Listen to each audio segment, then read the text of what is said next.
Hey guys, tonight we gallop across windswept grasslands, through arrow-studded silence and beneath skies so wide they feel like they're waiting to swallow you whole. You're riding hard, knuckles white on leather reins, chasing the dust of the last rider who passed through here. And trust me, you're going to need a fresh horse in about 7 minutes. Because tonight, we're delivering mail Mongol style. Not an email. Not a postcard.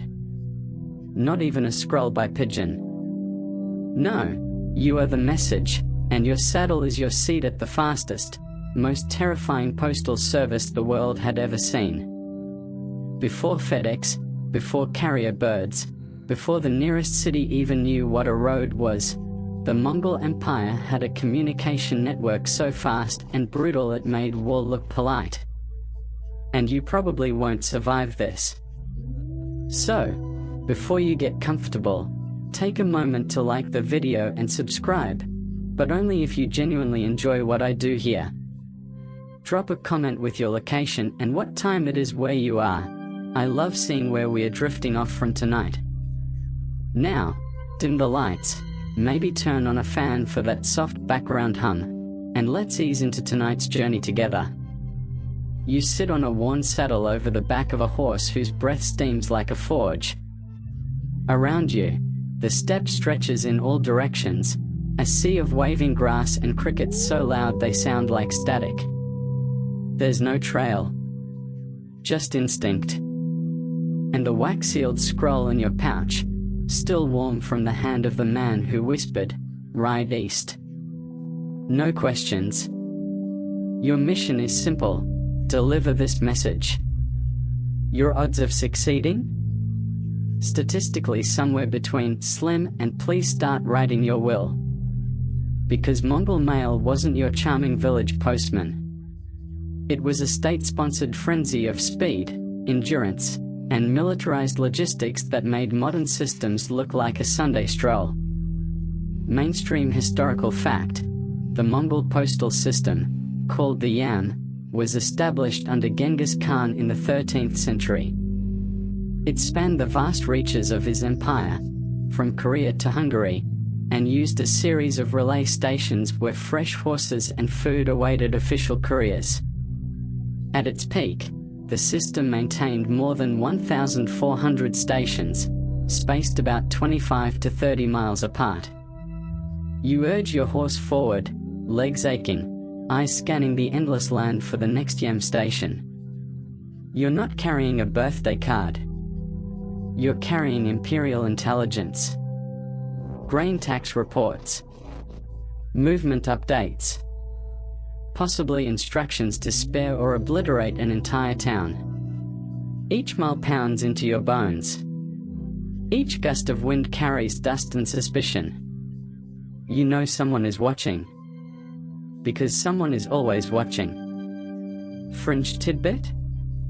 Mongol messengers were so fast and efficient that they could carry news across the empire faster than birds, reportedly crossing over 200 miles in a single day, using multiple relays. Some scrolls were sealed with special silk cords, which if tampered with, could cause the recipient to legally execute the courier on the spot. No pressure. You reach a river just as the sun dips below the horizon. There's no bridge.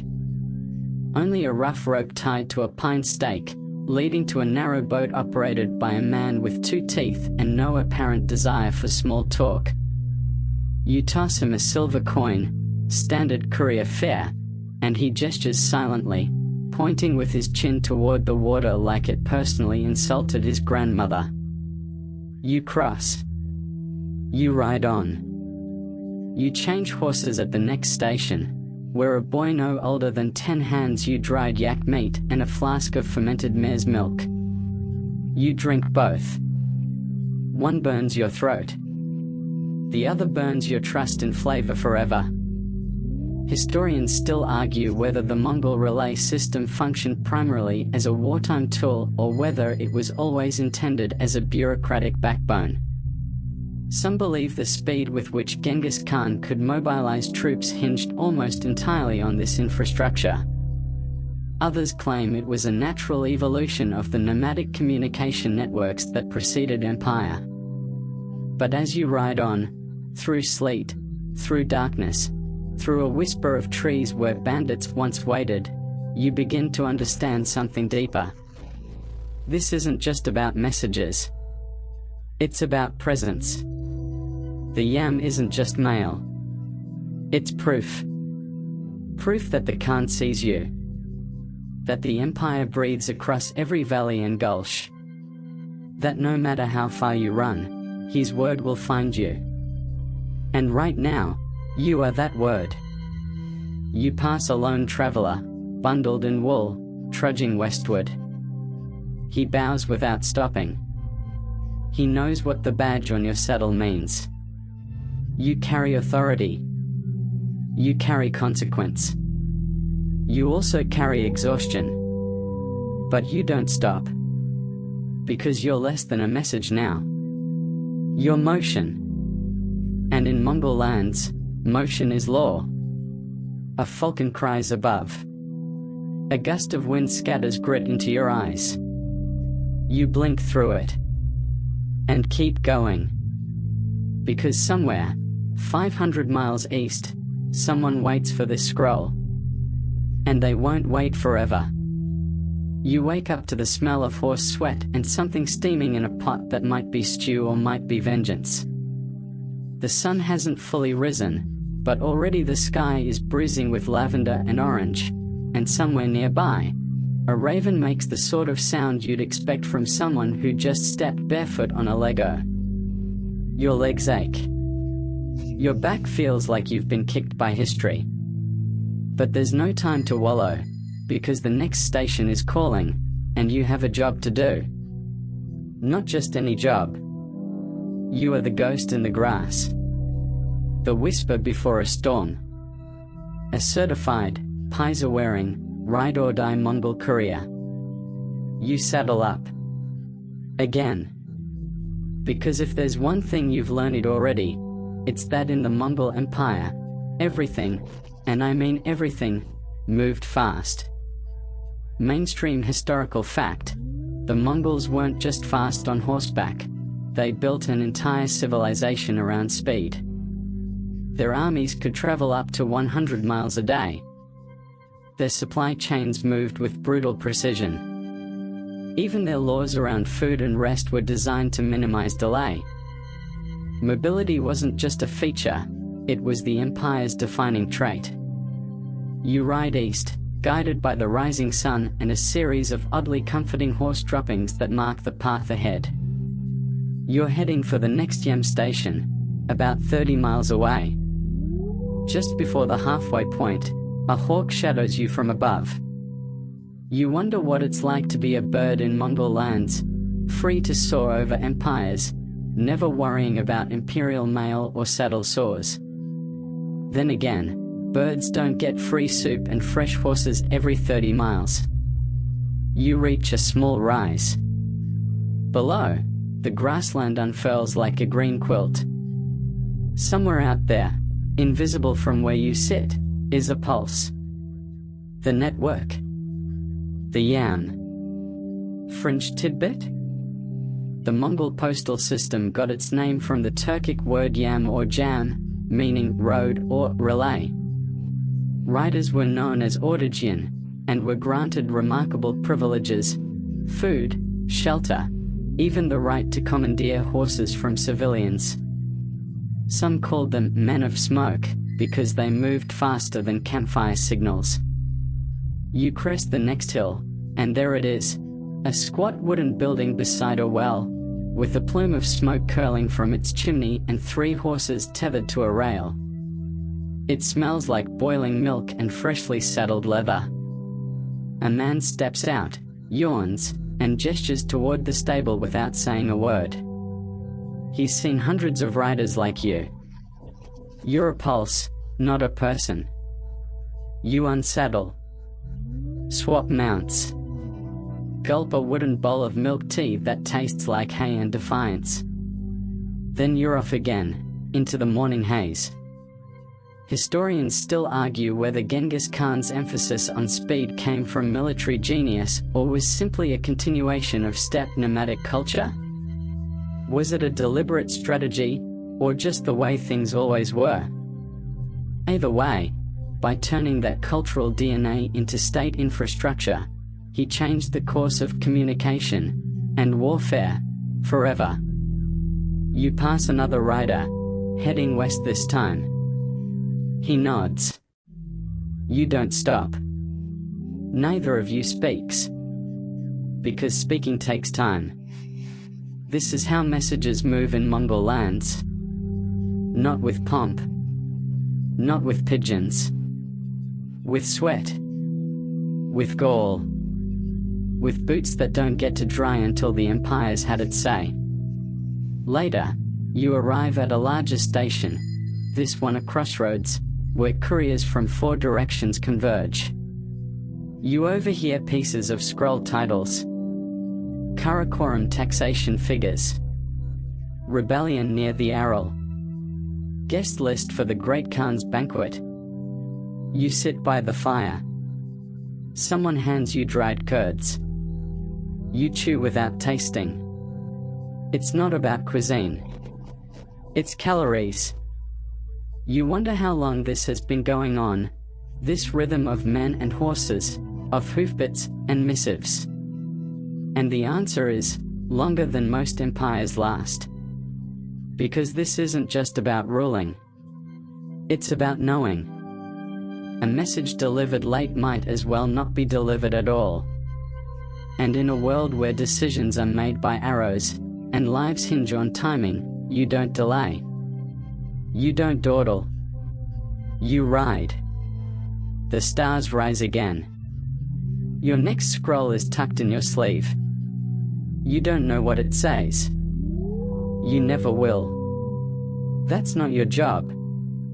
Your job is to move. To be a line drawn through wilderness. A streak of ink that carries empire across mountains. You mount your horse. Breathe. And become fast. Again. The wind changes. Not much. Just enough to make the hairs on your arms rise and the grass hiss like it's trying to warn you. You're miles deep into the open steppe. No trees. No shadows.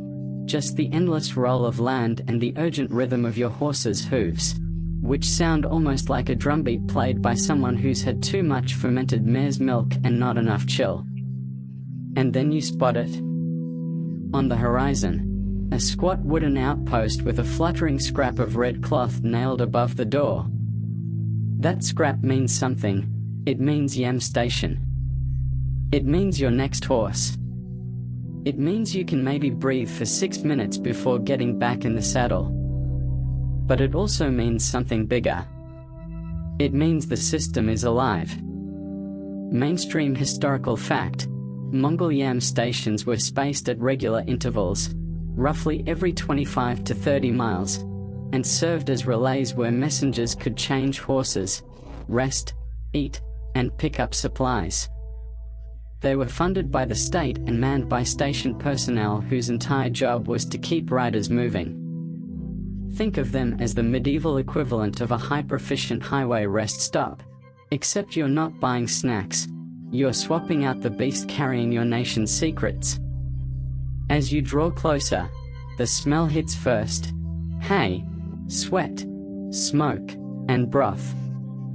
Then come the sounds: snorting horses, clanging pots, and someone muttering about missing saddle straps. You dismount with a groan. Your knees pop like firecrackers. A handler takes your horse and gives you a jug of water and a curious look, the kind that says, "You smell like you lost a race against a goat."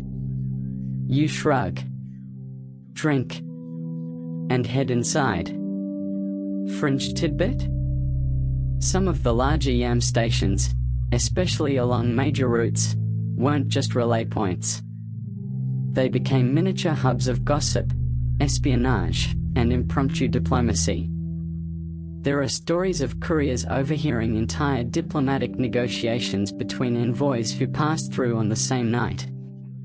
One particularly juicy tale claims a courier once delayed his departure by 2 hours just to eavesdrop on a scandal between two generals.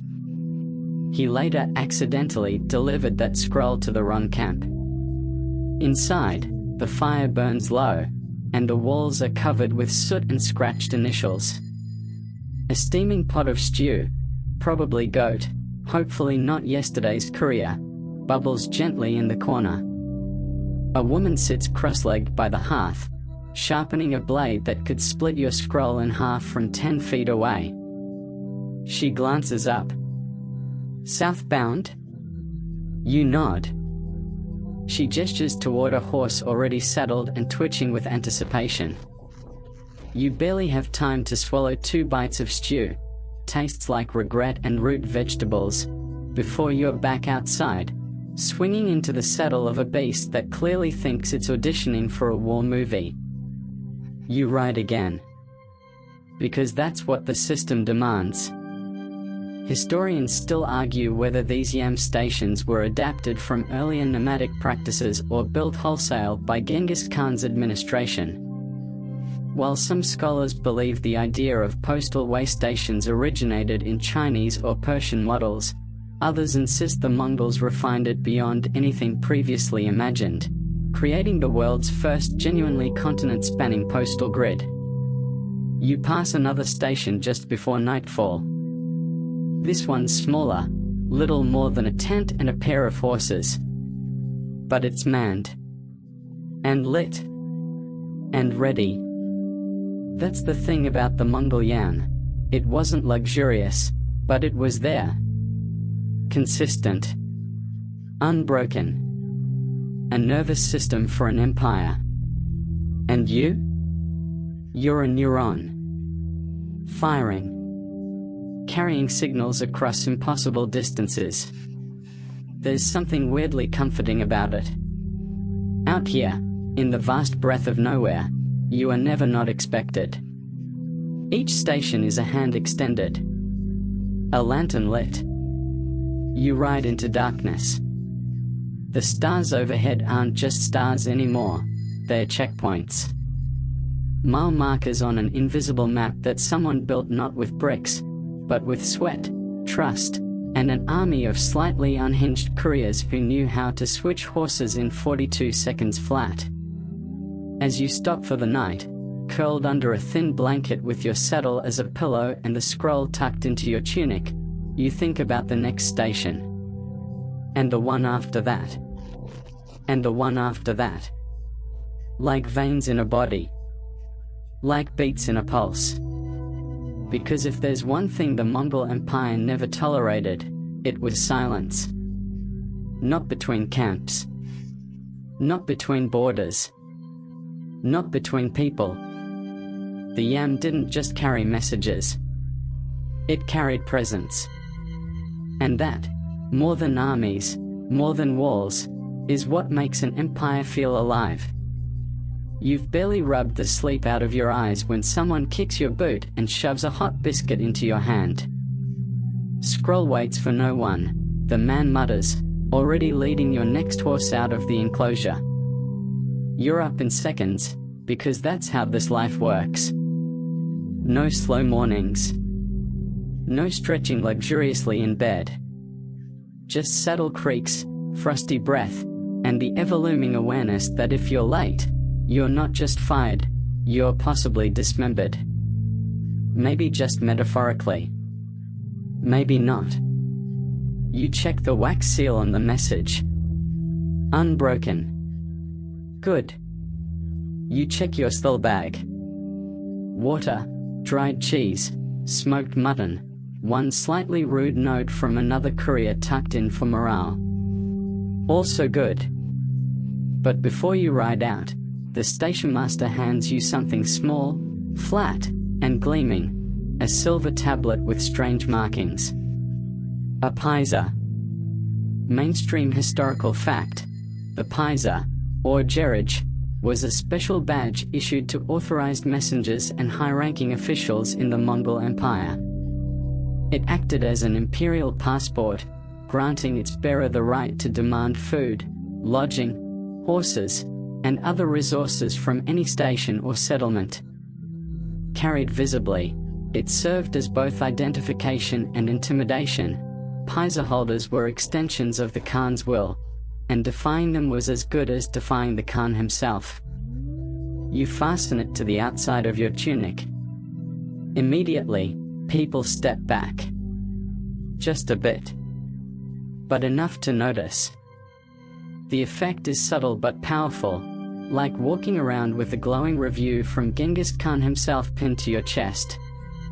A courier without a paisa is a rider. A courier with a paisa is law on horseback. You mount up and ride, the silver glinting with every bounce, catching sun and fear in equal measure. At the next village, you stop only briefly, just enough to refill your water skin. A merchant bows low and offers fresh figures. You don't even dismount. That's the power of the badge. Fringe tidbit? Some paisa tokens were made of gold or jade and rumored to be enchanted, or cursed, depending on your mood.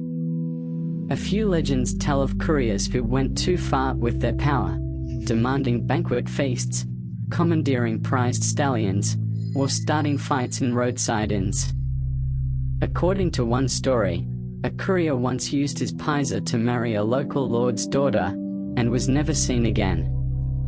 His paisa, however, now hangs on the wall of a station deep in the Altai Mountains, nailed there as a warning, or maybe a love note. You don't abuse your badge. But you do flash it when a merchant's guard dog gets too close. Works like magic. As you ride deeper into the empire, you pass through terrain that shifts with mood. Rolling plains 1 hour, ragged hills the next. The yam doesn't care about landscape, it bends everything to its need for connection. The paisa is your key through it all. Historians still argue whether the badge system was entirely Mongol in origin or borrowed from earlier Chinese dynasties. While it shares similarities with Tang dynasty courier tokens, the paisa under the Mongols had broader reach, firmer consequences, and tighter integration into state control. Genghis didn't just borrow ideas, he weaponized them. Midday, you stop at a shaded yam station built partly into the side of a rocky hill. There's a cooking fire, a fresh horse, and a curious child watching you like you might sprout wings and fly. You let him touch the paisa. His eyes go wide. He runs off yelling to someone named Auntie, probably to report that a lightning badge man just let him live. You smile. And ride again. Because the scroll is still sealed, and the message hasn't delivered itself yet. Later that evening, you arrive at a fortified station where a bored-looking official examines your paisa before offering a meal and a bed of hay. You share the space with 2 other couriers, one heading north, the other west. You nod, exchange dried fruit, and discuss horse diets in the way only people who've seen too many saddles and not enough pillows can. The paisa glints in the lamplight beside you. You wonder how many hands have held it before you. How many messages it's escorted. How many moments it's punctuated with urgency and consequence. You sleep with it close to your chest. Not because you don't trust the others, but because in the world of the yam, trust is something you ride past, not something you keep. Tomorrow you'll trade it in. Receive another. A new badge for a new leg of the journey. But tonight, you sleep with the Khan's authority in your hand. And in the dream that follows, you are galloping across the moon, the badge catching starlight as you deliver messages between stars. You wake to the sound of teeth being brushed with horsehair. Not yours, thankfully. One of the other couriers is crouched by the trough, gargling in a way that makes you question both hygiene and physics. But out here on the steppe, there's no time for judgment. Just motion. You roll your shoulders. Crick your neck. Pick up the next scroll. Fresh seal. New horse. Same urgency. The handler slaps the reins into your palm. Ride hard. Change at Burrell Station. You nod. Because that's all you ever say out here. Then you're off again. The horse surges forward with that familiar, glorious, slightly terrifying energy. You cling with your knees, eyes narrowed against the rising dust. The wind screams past your ears like gossip too juicy to ignore. This leg will be fast, only 20 miles. But every mile feels like a duel with gravity. Mainstream historical fact: the genius of the Mongol system lay in its relay. Riders didn't take a message all the way from origin to destination. Instead, they changed horses frequently, every 25 to 30 miles, and in longer missions, riders were replaced too. A letter from Karakorum could reach Kiev not because of one superhuman courier, but because of hundreds of riders and thousands of horses working like clockwork across the empire. You lean forward, knees bent just right, weight adjusted with every stride. It's not riding, it's dancing. But with more speed and significantly more lower back pain. Around the halfway mark, you see it. A figure. On the path. Holding up a hand. You slow, because the man wears courier red, and that means protocol. He's limping. Cradling a bandaged arm. Saddle split, he says. And my scroll's urgent. He doesn't have to ask. The yam doesn't ask, it delegates. You take his scroll. Stash it in your pack beside your own. 2 seals now. Twice the risk. Twice the speed needed. You ride harder. And now, it's personal. Fringe tidbit? The Mongols valued redundancy in their message system. Important messages were often sent with multiple couriers, or duplicated across routes.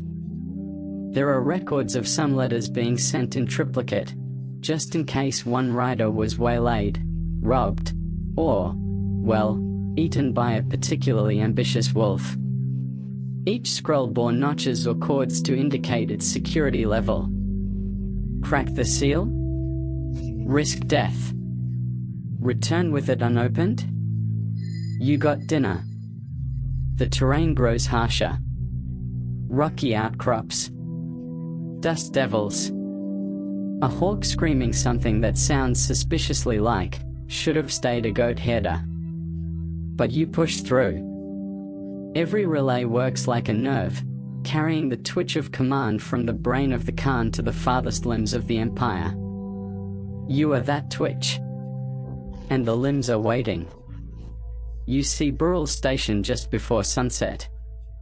It's not much, 3 yurts and a corral, but it's civilization. You don't even slow. You toss your reins at the handler, dismount mid-slide, and shout, 2 scrolls. Next horse. They know what to do. In under a minute, a fresh mount is brought forward. You drink from a gourd handed mid-stride. Fermented mare's milk again. Of course. Your stomach makes a sound like a disapproving librarian. Historians still argue whether the Mongols truly invented this model of postal relays or perfected existing ones from Persia and China. But what's clear is that no one had ever scaled it quite like they did. The yam covered more land, involved more horses, and spanned more cultures than any prior system. It didn't just deliver messages. It delivered power. You swing back into the saddle. Ride on. The landscape blurs. You think about that wounded courier.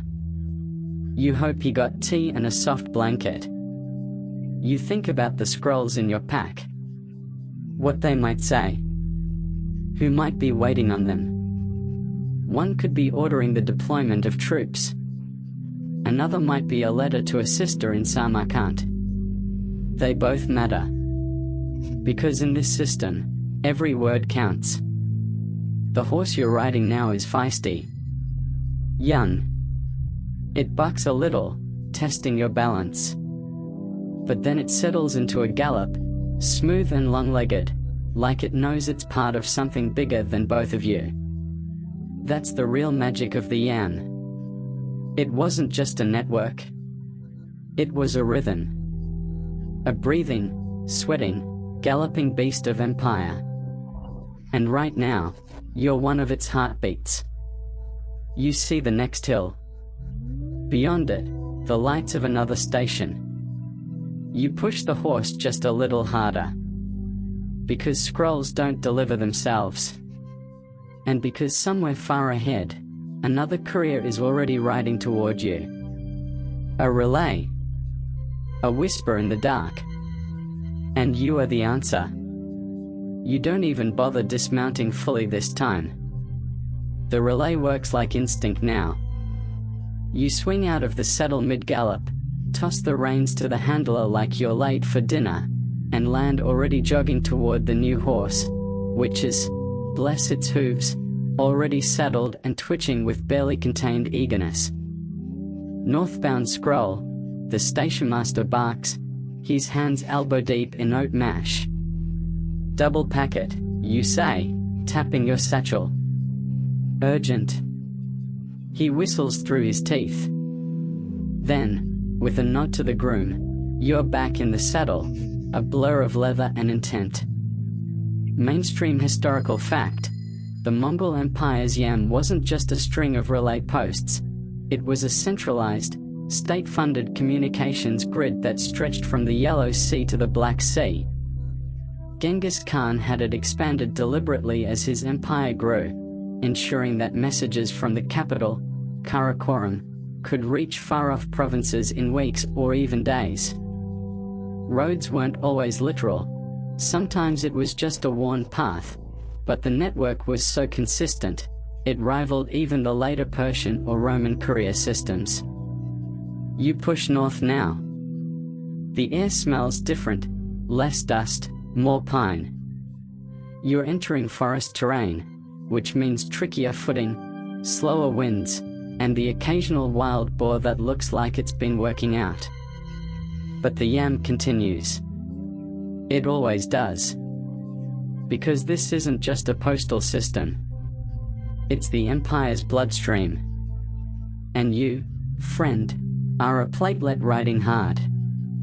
Fringe tidbit? Some way stations doubled as impromptu embassies. With the Empire spanning so many cultures, Chinese, Persian, Turkic, Slavic, and more, local interpreters were often stationed alongside the handlers. This meant a message could cross multiple languages without leaving the yam. In a pinch, these interpreters were also known to adjust scrolls that arrived torn or water-damaged, guessing or rewriting critical sections from context. Whether that helped or caused chaos?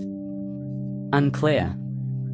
As the horse lopes over a narrow riverbank, you feel a shift, less empire, more edge. This isn't central territory anymore.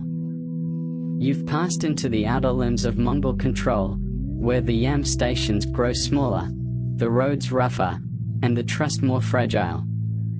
And still, the system holds. Historians still argue whether the yam truly unified the diverse regions it crossed. Some see it as a marvel of integration, helping stabilize trade and diplomacy.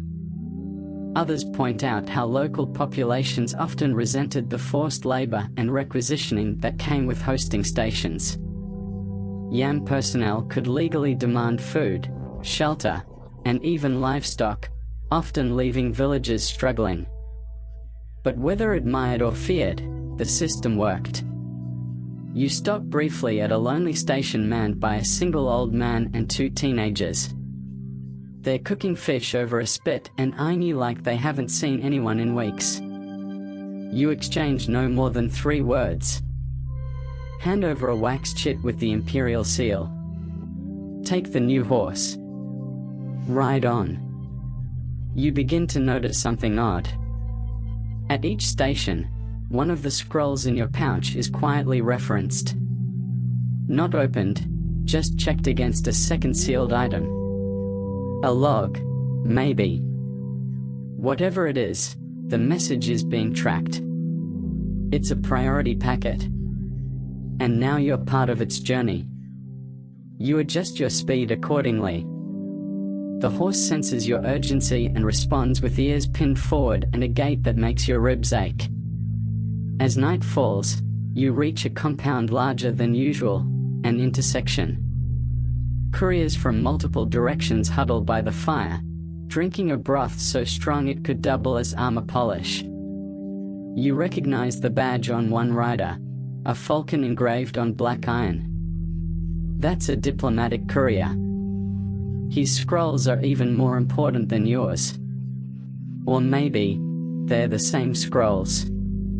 You can't help but wonder if you're both writing pieces of the same message, different versions of the same command, scattered to reduce risk. It wouldn't be unheard of. And if so, then this isn't just a delivery. It's choreography.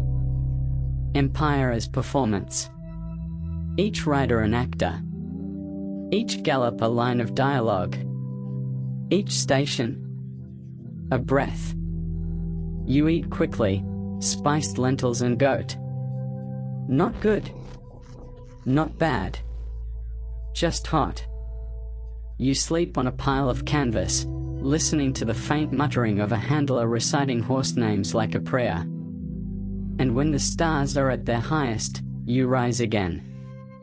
Not because anyone told you, but because the next breath of empire is due. And you're the one who has to exhale it.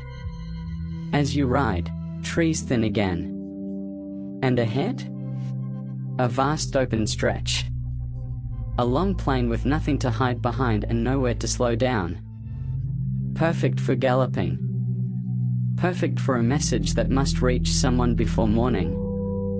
You lean forward. Whisper to your horse. And become part of something bigger than delivery. You become connection. The artery. The pulse. The voice of the empire on 4 hooves and a prayer. You don't see the city until it's practically upon you. One moment it's just horizon and hoofbeats. The next, the sun crests a ridge, and suddenly there it is, rising from the plains like it's been waiting for you all along. Karakoram. The heart of the Mongol world. And, more importantly for you right now, the place where scrolls stop being weight in a bag and start becoming action. But here's the thing, not all messages are created equal. Some are routine, grain tallies, order updates, a polite reminder to stop letting the horses drink from the sacred spring. Others are wrapped in silk, sealed with double wax, and addressed in a handwriting that makes seasoned couriers mutter prayers under their breath. You have one of those. Mainstream historical fact, Karakoram, founded by Genghis Khan and expanded under Ojibwe, was more than just a capital. It was an administrative hub, teeming with scribes, spies, officials, and foreign envoys. Every message arriving here went through layers of scrutiny, translators, advisors, clerks, before it reached the Khan's inner circle. And yes, some messages did go directly to the great Khan himself. Usually the kind that came tied to a courier's saddle with blood-soaked string. You dismount outside the central Yam post, a square building guarded by men who look like they were carved from frozen disappointment. Name? One asks, though it's more of a threat than a question. You give it. He nods, motions to the scroll pouch. You hand it over. He weighs it in his palm like it might explode. Then gestures you inside. You follow, boots echoing on cold stone. Fringe tidbit? Some couriers never left the capital again. Not because they failed, because they were hired. Promoted into clerical positions, or recruited as imperial scribes. The best riders knew the terrain, the logistics, and more importantly, the content. Having seen hundreds of scrolls, they could sniff out false reports. Rumor has it one such courier ended up drafting the Khan's foreign policy after correcting a mistranslation mid-breakfast. Inside, you pass a dozen men hunched over scrolls, carving wax, painting seals, or arguing over the exact spelling of a Chinese warlord's name. The energy is tense. Like something's about to happen. And maybe, you're holding the reason why. You're ushered to a side room. Your scroll is opened, finally. Not by you. Never by you.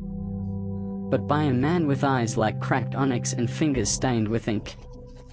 He reads quickly. Then slower. Then again. Then he calls for a messenger. You wait in silence. And try not to panic. Historians still argue whether the Mongol intelligence system was truly decentralized or operated through a tight inner circle. Evidence points both ways. What's clear is that the Yam wasn't just about logistics. It was also about surveillance. Messages often contained embedded codes, signals, and subtle references only high-level officials could interpret. Some scrolls, seemingly mundane, actually triggered sweeping changes across the empire. The official turns to you. You rode from the Altai, yes? You nod. He studies you. Then slides a silver coin across the table. It's got the Khan's face on one side. And a falcon on the other. That means, good job, don't ask questions, and please leave the room now. So you do. You walk out into the chilled morning air, your legs wobbly from too many miles and not enough beds. But you feel it. That scroll meant something. You didn't just deliver mail. You moved the empire. Somewhere, right now, a council is convening. Scribes are writing counter-messages. Scouts are being dispatched. All because of the words you carried. You head to the stables. Not to ride. Just to breathe near horses that aren't yours for once. A stable girl offers you a plum. It's sour. Perfect. She asks what message you brought. You smile. Shrug. And say, nothing important. Because you know better than to speak truth in a city made of whispers. You leave Karakoram by foot the next morning. Not because you're done writing, but because the next message hasn't found you yet. But it will. They always do. Because the Yam isn't just a network. It's a memory. And now, it remembers you. You've never really known what sleep is. Not out here. Not while riding the Yam. You rest, sure, but in fits and shivers, with one ear open and one hand curled instinctively around the satchel strap like it's your lifeline. Because it is. Your horse snores louder than a drummer at a festival, and even your dreams feel like they're moving, legs twitching mid-gallop under a thin wool blanket. And now? You're back on the road. Not for mail. Not this time. But because the Khan needs a whisper sent before the world wakes. You've been tapped for something quieter, something faster, something far more personal than even a double-waxed scroll. You're now an Audigian, an outrider. And your saddle is lonelier than ever. Mainstream historical fact. Mongol couriers could be called upon for more than written messages. The most trusted among them acted as outriders, agents who traveled ahead of armies, scouted for information, or delivered oral commands too sensitive to be put on parchment.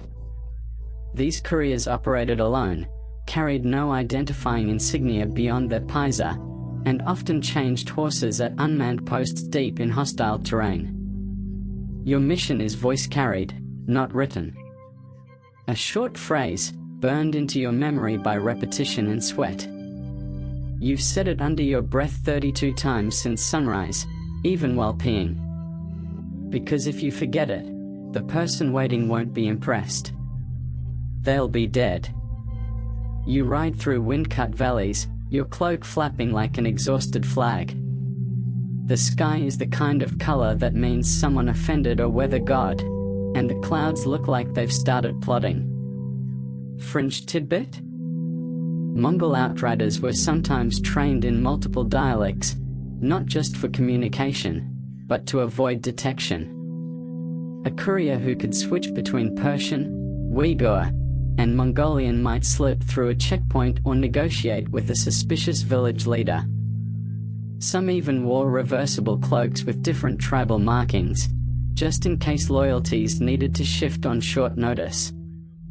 As you crest the next ridge, the wind howls louder. Your horse shakes its mane and snorts, clearly over it. But you urge it forward. Ahead lies an unofficial station. No flag. No permanent structure. Just a rock with a notch cut into its side. You leave a pebble in the notch. A sign. I passed. Then ride on. You eat as you ride. Flatbread with salted cheese and a dried plum that's mostly pit. The wind snatches half your crumbs before your mouth does. Nature's tax. Historians still argue whether Mongol outriders were part of a formal spy network or an informal collection of trusted agents. Some believe they were precursors to professional espionage, riders who didn't just carry messages, but also gathered intel, observed enemy movement, and sometimes delivered warnings that changed the course of battles. Others argue they were just couriers, with very sharp ears. You don't feel like a spy. You feel like a whisper with legs. By mid-afternoon, your path crosses another outrider's. She's older. Stern. Wearing a fox fur hood and an expression that suggests she's memorized 17 assassination techniques and has a favorite. You nod at each other. No words. She vanishes south. You vanish north. Both of you carrying breathless fragments of empire. You ride until sunset, when the air smells like burnt snow and your horse starts trying to chew its own reins just to spice up the monotony. You stop beside a frozen creek. There's a stump. A ring carved into it. You knock once. Wait. Knock twice. A soft whistle returns. Then a man appears. Bearded, missing 2 fingers, eyes like sleet. You say the phrase. Exactly as memorized. He nods. Steps aside. Lets you pass into the grove behind him, where 10 soldiers wait. You delivered your voice. Now they move. Historians might never learn what you said, but they'll see its echo in the next city that falls, or the one spared, or the border that shifts slightly eastward and never shifts back. That night, you sleep beside the fire while soldiers whisper plans and count arrows. You're not one of them. You just carried the match. They light it. You fade into the dark. The trouble starts at the edge of the desert. You feel it before you see it. The way your horse's ears twitch at sounds that aren't there. The way the sky pulses with an anxious sort of heat that sticks to your skin like bad news. You've got another scroll. Not silk-wrapped this time, not coded or ceremonial. Just a plain strip of parchment, sealed in thick wax, and destined for a city you've never seen and possibly won't reach. Because between you and your destination lies sand, wind, and a region where couriers vanish like dropped coins in riverbeds. Mainstream historical fact: despite the Mongol Empire's extraordinary efficiency, the Yam wasn't immune to failure. Sandstorms, rock slides, floods, and the occasional ambush regularly interrupted routes. Scrolls were lost. Couriers died. The Empire compensated by creating redundancies, multiple scrolls sent different ways, or backups carried behind the first wave of riders. You gallop into the dune fields with your face wrapped in linen and your hopes tied to a mare named Fickle, who's beautiful but extremely uninterested in your career ambitions. The station behind you is oddly quiet. The one ahead? Not where it should be. You're supposed to see a banner, a tent, a cook fire curling smoke into the dusk. Instead, there's just silence. A blown-over post. A few hoofprints already half-filled with sand. You circle twice, call out once, then mutter a curse in a dialect even you didn't know you knew. No station means no fresh horse. And no fresh horse means you and Fickle are going to become very familiar with the taste of despair. You ride on. Because you don't have options. And because sometimes, the Yam breaks. Fringe tidbit? Some couriers carried extra scroll copies hidden in false saddle compartments, belts, or even sealed gourds. This wasn't paranoia, it was survival. There are records of bandits specifically targeting couriers just to sell scrolls to rival factions. In one case, a scroll's duplicate, hidden in a boot, saved an entire province from being falsely declared a rebel zone. Your boot, by the way, contains nothing but a sock that has given up on hope. The sun starts to vanish behind the dunes, taking the wind with it and leaving you with an eerie quiet. You ride by moonlight now, your world reduced to pale shapes and gritty shadows. Then you hear it. A voice. Too close. You turn sharply, scroll clutched in one hand, the other on your belt dagger. Nothing. But the horse is spooked now, and that means you should be. You press on. Faster. But the next morning, disaster comes anyway. A gust of wind. A sound like thunder. And then it happens. Your scroll flies loose from your pouch, caught by the wind, lifted like a bird with somewhere better to be. You scream. Dismount. Scramble after it. It lands on a ridge. You reach it just as a rock gives way under your foot, and suddenly you're sliding down the dune in a storm of sand and regret. You land hard. Swear softly. But the scroll is still sealed. Dusty. Angry. But sealed. You sit there for a moment, scroll in your lap, horse snorting impatiently above you. Historians still argue whether incidents like this were exceptions or regular parts of the courier experience. Some records are scrubbed of failure, highlighting only the triumphs. But a few surviving logs note damaged scrolls, missing pages, or messages arriving long after their usefulness had passed. One entry simply says, "Courier returned with legs and not message. Message not available for comment." You camp that night under a sandstone overhang. You boil tea from water that smells like it's met too many frogs. You tie the scroll to your wrist as you sleep. Just in case. And in the morning, you ride again, blistered, bruised, and officially over this entire section of desert. But the station appears by noon. flag, smoke, cook fire, and, more importantly, another rider with a spare horse and an extra waterskin who doesn't ask questions. You switch mounts. Wash your face in a basin full of yesterday's regrets. And hand over a backup scroll from your belt pouch. Just in case you don't make it. The other courier nods. And disappears west. You go east. Toward the city. Toward the scroll's final breath. Because even broken systems can deliver. And sometimes, the wind returns what it takes. You enter the city at a walk. Not because you're tired, though, let's be real, your spine feels like it's been politely steamrolled, but because riding in at full gallop sends the wrong message.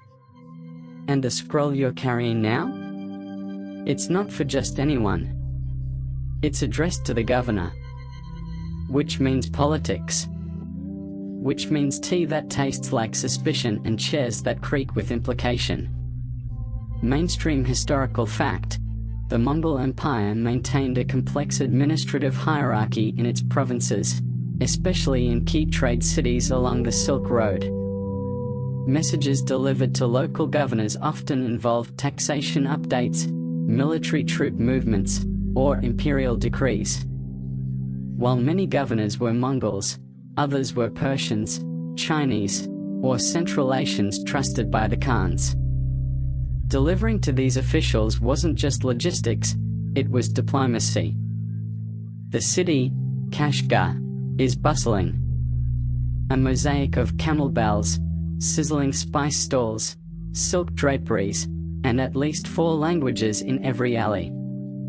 You edge your horse through the noise, ignoring the children who yell courier, like it's your first name. You reach the governor's compound, a wide, low structure guarded by men in robes with curved swords and very few smiles. You show your paisa. They let you in. Eventually. You dismount in a courtyard tiled with blue and white porcelain, probably imported at a cost that could bankrupt an entire village. A servant takes your horse. Another takes your boots. You're escorted through 2 shaded halls and 1 ominously silent garden to a chamber that smells like cinnamon and old paper. The governor waits behind a desk. He doesn't smile. "Courier," he says, as if you've already disappointed him. You present the scroll. He inspects the seal. Then slices it open with a knife shaped like a heron. He reads silently while you wait, feet bare, trying not to sweat. Fringe tidbit? Governors sometimes tried to bribe couriers for information, anything they might have seen or heard on the road. Some riders accepted. Others refused. A few were later executed for informal diplomacy. One courier, reportedly, was offered a concubine in exchange for reading a different governor's mail aloud. He declined, and then fled the city before breakfast. The governor finishes reading. He folds the scroll neatly, taps it on the table, and finally looks up. "You rode fast," he says. "Good. I have an answer." You blink. "Wait, what?" He pulls out another scroll. Fresh wax. Different seal. "You'll take this back." Immediately. You're halfway to nodding when he adds, "But not the same route. Take the Western Ridge Trail. That's longer, harder, and almost certainly a bandit favorite." Historians still argue whether governors had the authority to reroute yam couriers at will. Some say it was within their rights, as long as the courier carried a provincial seal. Others believe it required imperial sanction, and governors who redirected routes were overstepping. Either way, it happened often, and couriers who objected risked more than just demotion. You take the scroll. It's heavier than it should be. Or maybe that's just your imagination. The governor waves you off without ceremony. You find your horse, still chewing on something that's definitely not hay, and remount with a sigh that sounds like a poem about poor life choices. The Western Ridge awaits. You exit the city at dusk, just as lanterns bloom on the streets and the sky burns gold. You take the outer path, past vineyards and shrines, until the city fades behind you like a dream you didn't agree to have.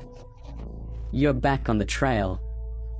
Just you, your horse, and a scroll you're already cursing under your breath. But as the stars begin to peek through and the air grows cold, you realize something. You don't hate it. Not really. You like the road. The rhythm. The anonymity. You're not just a person. You're motion. A blur of dust and meaning. You pass a shepherd who waves with one hand and shields his sheep from your speed with the other. You nod. Don't slow. Because this scroll needs to get where it's going. And so do you. The stars are your only companions tonight. No fires. No stops. Just the slow crunch of hooves against loose gravel and the occasional grumble of your horse, who, let's be honest, is more emotionally invested in this journey than you are at the moment. You've taken the Ridge Road, just like the governor said. Which means you're skirting the edge of civilization, weaving past ancient goat trails, ruined watchtowers, and the sort of gnarled trees that definitely whisper about you when your back is turned. By dawn, the sky's gone milky blue and you're on your third piece of jerky, which tastes like sunburn and disappointment. But something shifts. A figure ahead. Sitting on a rock. Not a bandit. Not a soldier. A foreigner. He's wearing silk, sunburned to the color of clay, and staring at the landscape like it personally insulted his mother. You know him from the scroll illustrations you've occasionally glimpsed in yam stations. Marco Polo. Mainstream historical fact: Marco Polo, the Venetian traveler who served under Kublai Khan, wrote extensively about the Mongol Empire and the yam system. He praised its efficiency, marveling at the way couriers could cross thousands of miles in mere days thanks to the network of horses, stations, and provisions. His descriptions of the yam astonished Europeans, many of whom had never seen such a system in their lives. You rein in beside him. He lifts a hand lazily. You one of them? You blink. Them? Yam. The messengers. He says it with the reverence of someone describing a comet. You nod. And you're Marco? He grins. The very one. You lot ride faster than birds. I've seen pigeons pant just watching you. He gestures to a nearby station, half collapsed but still flying the red scrap of yam cloth. You dismount. Stay a while, he asks. You consider it. But scrolls don't wait. Still, a few minutes won't hurt. Fringe tidbit? There are records, probably exaggerated, but who's counting, of Mongol couriers overtaking messenger pigeons in flight. The pigeons were often used for shorter routes or in mountainous regions, but even then, the yam couriers, with their station relays and trained horses, were known to be faster in the long run. Some claimed birds began avoiding certain routes when they saw couriers galloping below. You sit beside Marco on the edge of the world. He's talking about Kublai, his robes, his palace, the terrifying precision of his kitchen staff. You sip tea brewed by a station keeper who appears from the back, blinking sleep from his eyes. Marco watches you curiously. You ever think of stopping, he asks, putting the scrolls down. Walking away? You shrug. What would I do? He thinks. Eat grapes. Write books. Sleep in a bed that doesn't smell like your horse. You both laugh. Then silence. Wind hums low through the rocks. Historians still argue whether Marco Polo's accounts were first-hand or enhanced by tales from Persian and Mongol informants. While many scholars trust the general accuracy of his descriptions, some details, like couriers riding unicorns or cities made entirely of silver, are viewed with, let's say, academic side-eye. But this part? The yam? That was real. You finish your tea. Stand. Marco doesn't ask for your name. You don't offer it. Because couriers aren't people. They're pulse. And this scroll still has miles to go. You mount again. Nod once. And vanish into the next valley, where the road waits and the wind carries whispers that might one day make it into a Venetian's book. As you ride, you hear him behind you, calling out like a toast. To the fastest feet on 4 legs.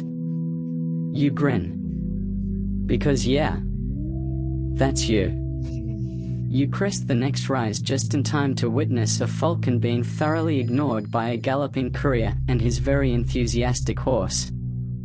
The falcon, clearly on message duty, is flapping furiously, wings slicing the air with all the grace of a winded librarian. But it's too late.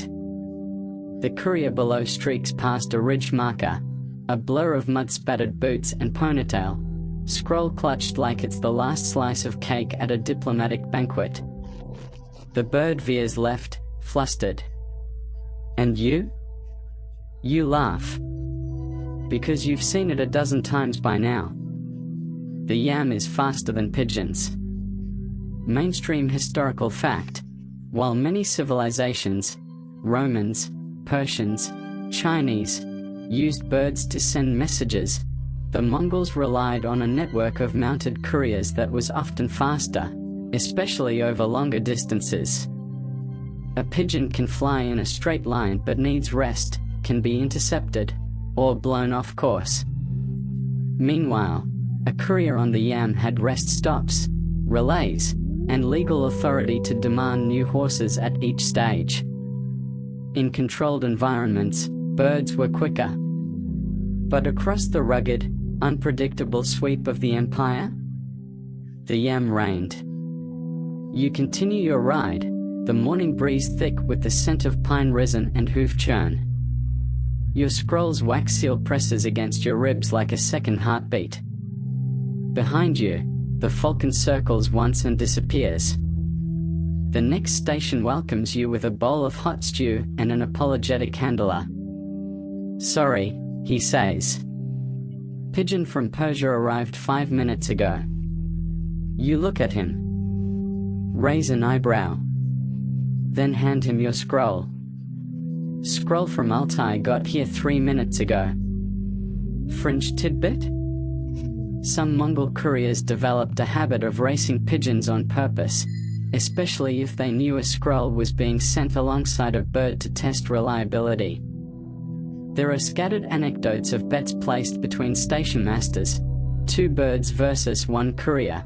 Winner gets a night of free drinking and the loser has to clean the horse's hooves. Spoiler alert, the humans won more often than not. You scarf down your stew. Rest 8 minutes. Then mount again. Because birds might flap through the sky like impatient thoughts, but you? You gallop through the veins of empire like memory. As you ride, you think of the other systems. The camels of the Arabian traders. The Chinese bamboo scroll tubes. The Roman cursus publicus. All noble attempts. All slower. Historians still argue whether the yam was truly the fastest pre-modern communication system. The Inca runners of the Andes could relay messages rapidly across steep terrain, and the Chinese Tang dynasty had a complex relay system of their own. But in terms of scale, efficiency, and sheer imperial aggression, the Mongol Yam arguably surpassed them all. It wasn't just fast, it was enforced. You pass a hill where a pigeon coop once stood. Now it's abandoned. Just feathers and history.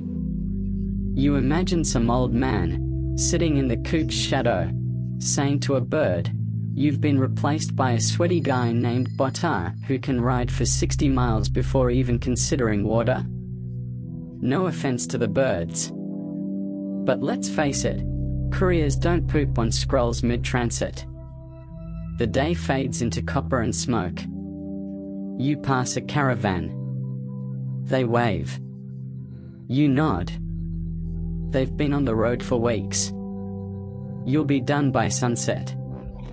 As you reach the next station, the scroll is passed on, and you realize you were the final rider. Now someone else copies it. Duplicates. Sends echoes of your message along new routes. But you're free. For now. You sit under a tree, sore but smug. A falcon lands nearby. It eyes you. You eye it. Then you both look away, pretending not to care. But you know who won. And somewhere in the vast bureaucracy of the empire, another message is sealed. Another scroll packed. Another race begun. The birds are watching. But the hooves? They're always first. You're back on the saddle, because of course you are, and the scroll tucked into your tunic this time doesn't feel heavy with politics or destiny. No, this one just feels expensive. It's wrapped in silk. Smells faintly of cinnamon and old perfume. And has about 6 ribbons tied around it in different colors, none of which match your outfit. Which means one thing, it's personal. Not yours, obviously. Someone important is sending a letter to someone else important, and you are, once again, the world's most overqualified middleman. Mainstream historical fact: the Mongol Yam didn't only serve official state business. High-ranking nobles, merchants, and visiting dignitaries were permitted to send personal letters and gifts through the relay system, especially if they held a paisa or were under the Khan's protection. Though official messages took precedence, the system was often overloaded with requests that blurred the lines between governance and gossip.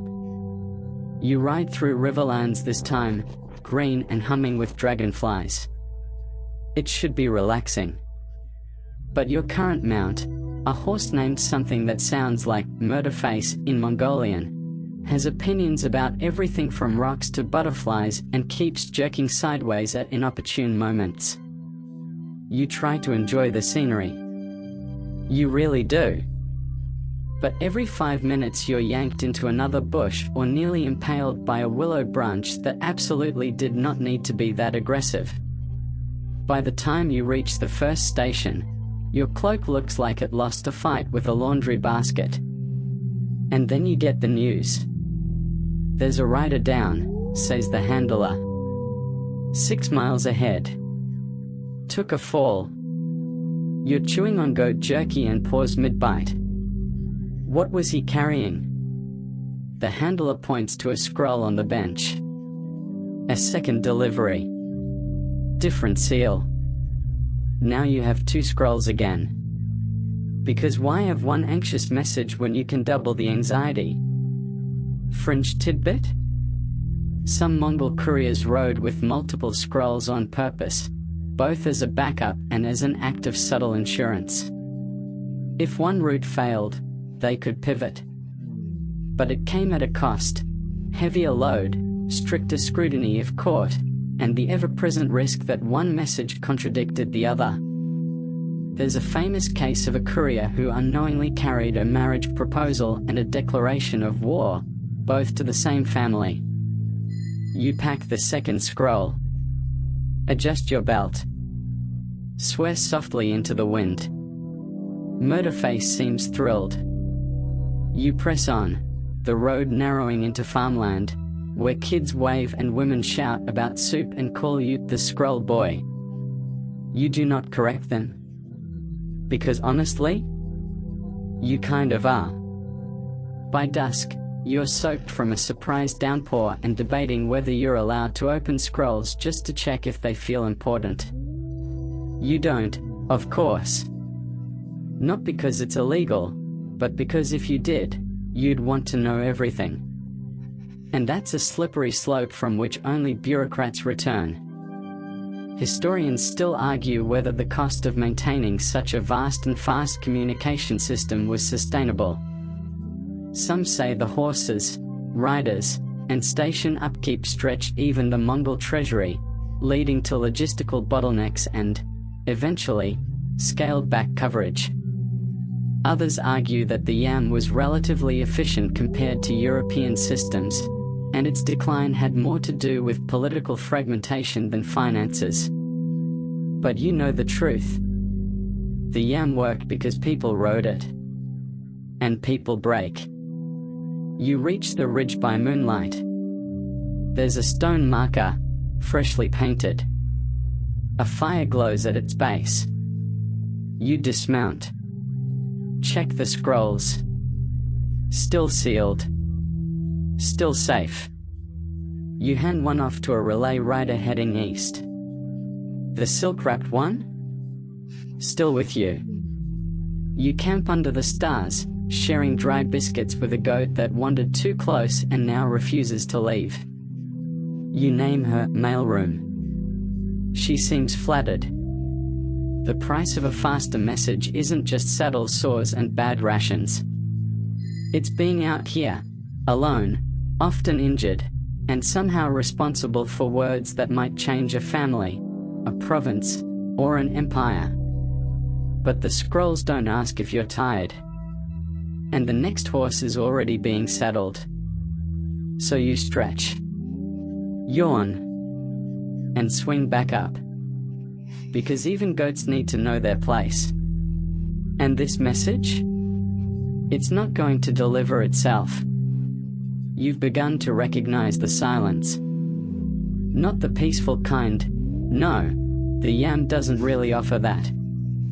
More the eerie, echoing silence that wraps around abandoned stations, the kind where the wind whistles through splintered beams and doorways like it's remembering a song no one plays anymore. You're passing through what was once a crucial link in the chain. A major hub, if the old maps are right. Now, just a field of toppled posts, rusted tools, and a half-buried stone with faint markings that might have once said, "Water well, 10 paces east," but now mostly says, "Oops." Mainstream historical fact: after the peak of Mongol dominance, the yam system gradually fell into disrepair. As the empire fragmented into smaller khanates, maintenance of the route faltered. Some way stations became targets for raiders, others were simply abandoned due to lack of funding or shifting political priorities. Over decades, vast stretches of what was once a humming network grew quiet, returning to wilderness. You walk your horse for a bit. There's no rush now.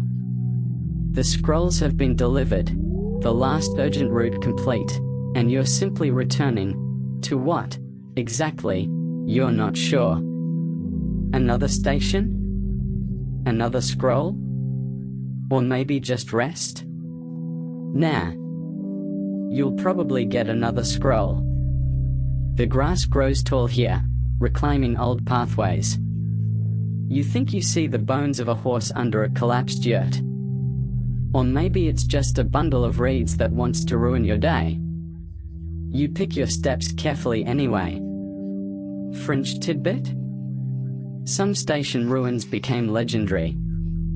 Ghost posts, couriers called them. Places where horses were said to return riderless, where scrolls were found unopened after decades, half preserved in dry wind and old wax. A few way stations even became shrines, where local villagers left offerings, milk, cloth, salt, for the spirits of lost riders. You stop at one such place by mid-morning. No roof. Just a broken stone trough and a cluster of wooden posts, blackened by sun and time. But there's something odd. The trough holds fresh water. And a carved symbol in the dust, a circle inside a triangle. A sign only Yam couriers would recognize. You whistle. Wait. From behind a dune, a figure appears. Leather armor. Wind-worn face. He carries no scroll, but nods at yours. A check-in. Still riding. Still alive. Historians still argue whether these wild couriers, the riders who kept the Yam alive even after its collapse, were state employees, independent mercenaries, or merely legends. Some suggest small regional factions continued to use remnants of the system for decades after the fall. Others dismiss the accounts as nostalgic embellishment by former riders. But you just nodded at one. So, legend confirmed. You share some jerky and a flask of mare's milk. Talk without speaking. Because sometimes silence says, I've been there too. Then you part ways, like river forks splitting around a stone. And ride on. By the next station, the signs of decay are undeniable. The stable is burned out. No handler. No flag. Just ash. But your scroll's already delivered. You're not carrying messages now. Only memory. And even that weighs heavy. You sleep under the stars, tracing the old relay route with your finger against the sky, station to station, like connecting the dots on a half-finished map. You dream of hoofbeats. Of riders passing in the dark, never seen, only heard. Of the Yam still alive beneath the dirt, waiting for breath.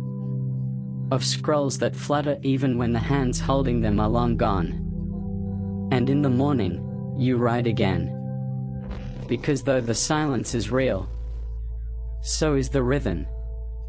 So is the route. And somewhere up ahead, there's still one more story to deliver. It's almost the end now.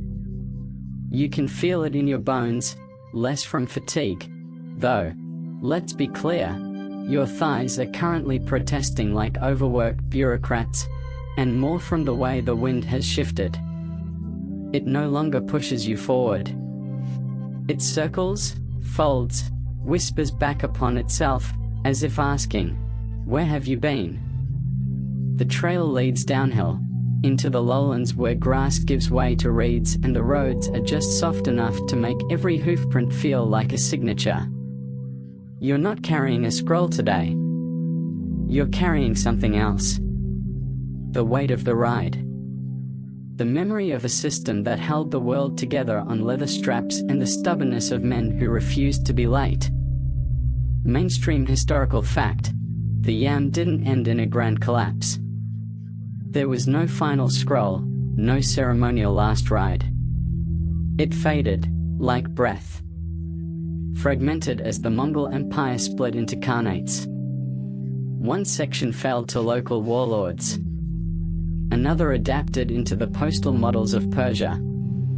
The bones of the system lived on, pieces absorbed into the Silk Road, others echoing in Russian and Chinese networks for centuries. You pause at a hilltop. Below, an old post, restored. Not official. Not imperial. But real. Run by a family now. Just 4 horses, 2 goats, and 1 kid who waves like you're the emperor himself. You dismount, and they offer you kumis. It tastes like sour clouds and home. You smile anyway. Because it's the kind of place the Yam was built to find.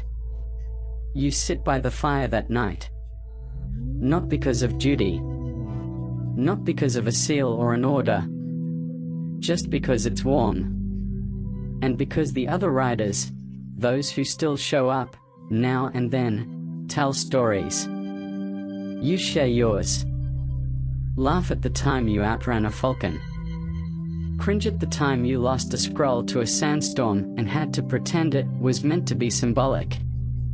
Chuckle when someone claims they once delivered a love letter that started a small war. Fringe tidbit? Toward the final years of the Yan, some couriers became folk heroes. Their names carried weight in oral tradition, sung in songs, carved in stone, painted into murals.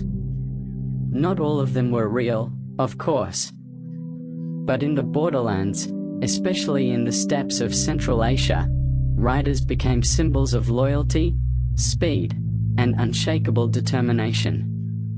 Even today, echoes of their legends survive in nomadic epics and fireside tales. Historians still argue whether the Yam should be viewed purely as a logistical marvel or as something greater, an early framework of global connection. Some say it was just about mail. Others say it was a proto-internet, a pre-modern nervous system stretching from Korea to Hungary, turning ink and hoofbits into the heartbeat of the world. You don't know what they'll call it. But you know what it felt like. It felt like trust, passed from hand to hand. Like a message sealed in sweat and wax and hope. Like galloping through the unknown just to keep someone else's future on schedule. You fall asleep by the fire. And dream again of horses. Only this time, they run on stars instead of grass. And the sky is wide enough to carry every scroll you've ever delivered. So now, with the fire crackling low and the saddle blanket draped like a final line of poetry across your lap, you ease into the stillness. The journey's over. The last message has been passed.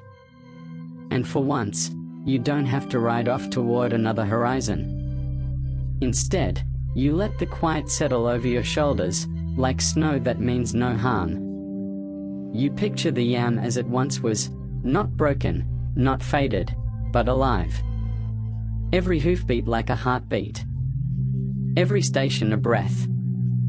The Empire, pulsing with information, secrets, joy, sorrow, and strategy, all carried by hands like yours. By boots like yours. By souls not quite as tired, but just as stubborn. You remember the smell of wind before rain. The taste of milk gone just a bit too warm. The feeling of watching a city bloom on the horizon after 7 days of silence. And you let it all fade now. One memory at a time. The messages are safe. The roads are still there, even if no one rides them anymore. And you? You did what you came to do. So close your eyes. Let your breath slow. Let your heartbeat soften into that ancient rhythm, the one made by hoofbits and hope. You're not carrying the Empire tonight. You're just sleeping beneath its stars. And somewhere in the dark, an old horse dreams of the road again.